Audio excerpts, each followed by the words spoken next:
नमस्कार प्रेक्षकांनो, मालिकांची दुनिया या चॅनलमध्ये तुमचे स्वागत आहे. मुरंबा या मालिकेमध्ये आपण बघणार आहोत की इकडे आता साईराजला रमाची खूप काळजी वाटते की त्यांचा अजून फोन वगैरे कसा नाही आला, त्या पोहोचल्या असतील ना व्यवस्थित. तेव्हा त्याची आई म्हणते, कशाला आता विचार करतो तिचा, जाऊ दे मरू दे, आपण तिचं एवढं केलं पण काय फायदा झाला का, असं म्हणून आता ती उलट साईराजलाच सांगत असते.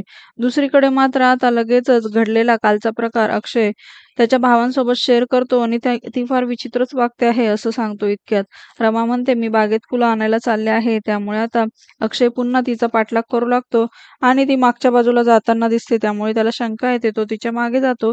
इकडे आनंद आणि अभि याच विषयावर भांडत असतात की आता आपण पुढे काहीतरी हालचाल करायला हवी.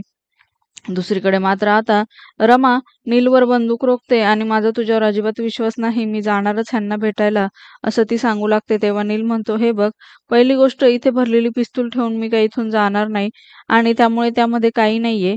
तुला जर असं वाटत असेल तर तू चेक करू शकते. आणि दुसरी महत्वाची गोष्ट म्हणजे तुझ्या नवऱ्याने जिच्याबरोबर लग्न केलं आहे ती माझी गर्लफ्रेंड आहे. हे ऐकून मात्र आता रमाला प्रचंड धक्का बसतो. त्यामुळे मलाही तेवढाच त्रास होतो आहे, म्हणून मला तुझ्या मदतीची गरज आहे, असं तो तिला समजावून सांगतो.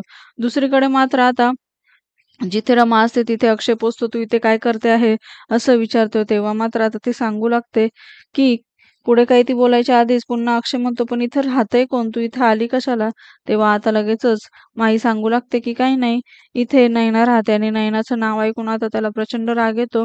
आणि तुला माहिती आहे ना ती कशाला राहते इथे, आणि बाबांचं वगैरे, आणि कशाला आणून ठेवायची इथे गर्लफ्रेंड, या आईला पण कळत नाही. तर लगेचच आता माहीला हा काय प्रकार माहिती नसतो नैना आणि शशिकांतच्या अफेअरबद्दल.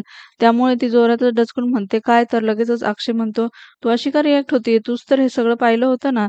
तर तेव्हा आता माही तिथनं रागानेच निघून जाते. त्यानंतर मात्र आता माहीची बॅग आता अक्षय चेक करत असतो. त्यामधनं त्याला माही आणि नीलचा फोटो सापडतो. इतक्यात तो फोटो बघणार तेवढ्यात तिथे नैना येते आणि त्याच्या हातातनं ओढून घेते.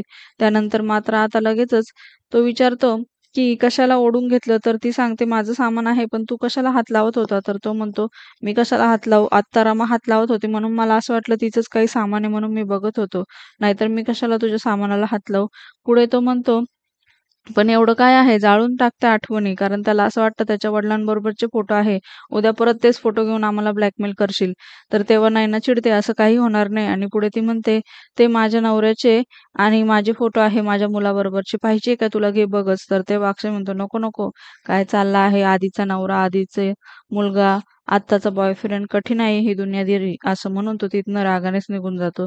दुसरीकडे मात्र आता माही सीमासमोर येऊन उभी राहते आणि आता सीमा म्हणते, आता काय झालं. तर माही म्हणते, मला तर तुमच्याशी बोलायचंच नाहीये. तेवढं तिथे शशिकांत येतो आणि तिला कळतं त्या दोघांच्या अफेअरबद्दल आता माहिती झालं आहे, म्हणून आता तो तिला समजवण्याचा प्रयत्न करतो. आणि सीमा म्हणते, त्या विषयावर आम्ही या घरामध्ये बोलत पण नाही. तर लगेचच आता शशिकांत काही समजवणार, तर मात्र आता माही कानात बोट घालते, मला काहीच ऐकायचं नाही, म्हणून शशिकांत तिथून निघून जातो. इकडे मात्र आनंदला तो सगळा प्रकार सांगतो. आनंद त्याला समजवण्यासाठी मदत करत असतो. दुसरीकडे आता नील मात्र रमाला सांगत असतो की तू तिच्या घरी जाऊन राहावं, तिथे फक्त तिची आई आहे आणि तिला सगळं माहिती आहे, तू मला एवढी मदत कर, असं मात्र तो तिला सांगतो. परंतु रमाला मात्र हे मान्य नसतं. दुसरीकडे आता सीमा मात्र रमाचा फोटो दाखवून पुन्हा एकदा माहीला ती किती स्पेशल आहे हे सांगत असते. त्या फोटोत रमा अक्षय नावाचं मंगळसूत्र असतं, ते का मला ह्यांनी दिलं नाही, असं ती विचारते. तेवढ्यात हा शब्द अक्षय ऐकतो आणि अक्षय म्हणतो, खरंच आहे, मी कधी कधी तुझ्यावर शंका घेतो, पण मी तुला आता असं गिफ्ट देणार आहे ना की बघ तू. येणाऱ्या भागात आपण बघणार आहोत की आता सीमा म्हणते की सीमाला मात्र आता माही म्हणते की मला तुमच्यासाठी काहीतरी स्पेशल करायचं आहे, त्यामुळे मी ठरवलेलं आहे. तर लगेचच आता सीमा म्हणू लागते की काय ग, असं काय स्पेशल आहे. तर माही म्हणते, ते नाही मी तुम्हाला आत्ता सांगणार, पण आहे माझ्याकडे एक जबरदस्त प्लॅन, असं म्हणून ती आता खूपच खुश होते. दुसरीकडे आता रमा मात्र तिथून पळून जाते आणि पळून जाण्यामध्ये ती यशस्वी होत असते आणि मनाशी म्हणते, रमा अक्षयची आहे आणि अक्षय रमाचा, बाकीचं मला काहीच माहित नाही, मी येते तुमच्याकडं, असं म्हणून आता ती खिडकी वगैरे खोलून तिथून पळून जाण्याचा प्रयत्न करते. मालिकेच्या अशाच नवनवीन भागांसाठी आपल्या चॅनलला नक्की लाईक करा, शेअर करा, सबस्क्राईब करा.